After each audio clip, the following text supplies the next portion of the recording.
All right, in other news, Russia has conducted fresh strikes on Ukraine's Zaporizhia region. Ukraine says Russian forces carried out 567 attacks over the last 24 hours. Biggest Russian drone and missile attack of the war. Ukraine says Moscow fired 550 drones and 11 missiles overnight. Ukraine and Russia are exchanging fire on multiple fronts. Bridges are being destroyed, cities are burning, and oil depots are under attack. 2 missiles slipped through Ukraine's defenses on August 5th and leveled an entire drone factory, wiping out $70 million in equipment and killing 8 engineers. In most wars, that's the end of a program. But what followed next wasn't retreat. It was the birth of a drone strategy so effective, it made billion-dollar defenses obsolete overnight. Ukraine didn't rebuild Plant 21. They built something much harder to destroy. Knowledge and a plan for the Black Swarm. What those drones did in Belgorod left analysts speechless, because suddenly, Russia's safe zones weren't safe anymore. Before we move on, I would like you to subscribe to the channel and like the video. Most people expected the story to end when a single night erased Ukraine's main drone factory.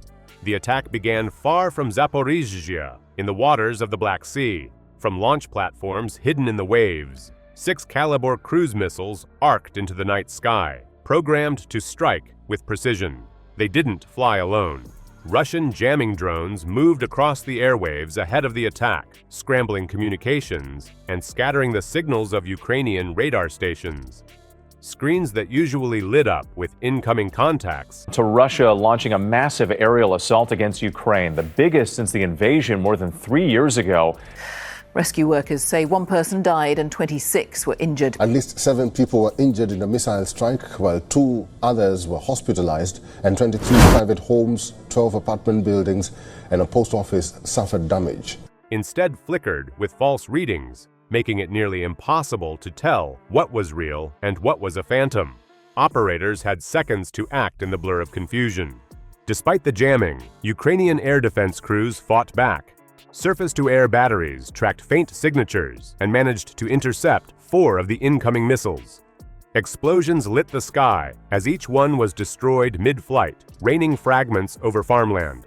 For a moment, it looked as if their desperate defense had held the line. But 2 missiles made it through, streaking low across the Dnipro River before curving toward the heart of Zaporizhia.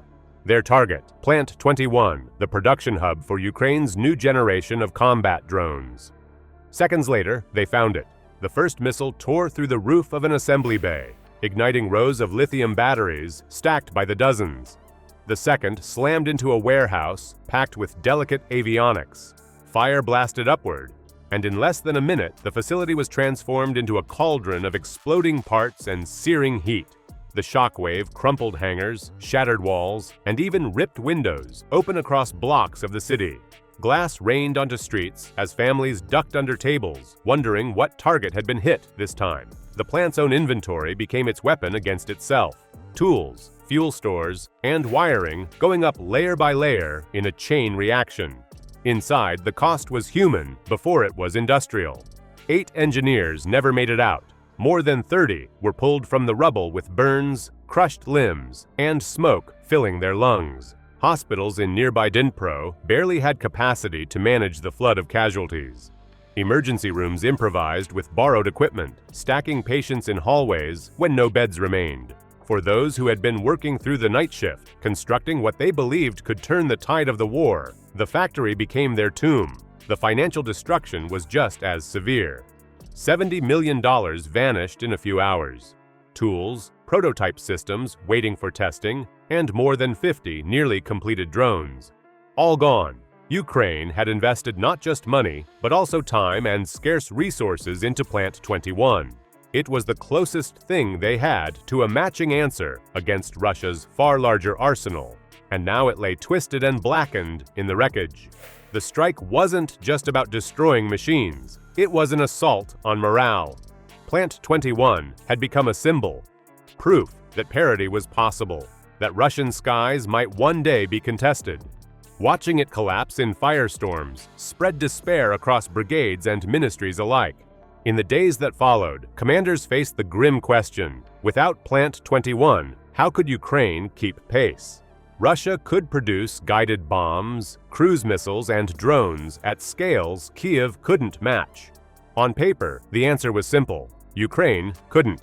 Yet on the ground, leaders insisted the story didn't end in Zaporizhzhia.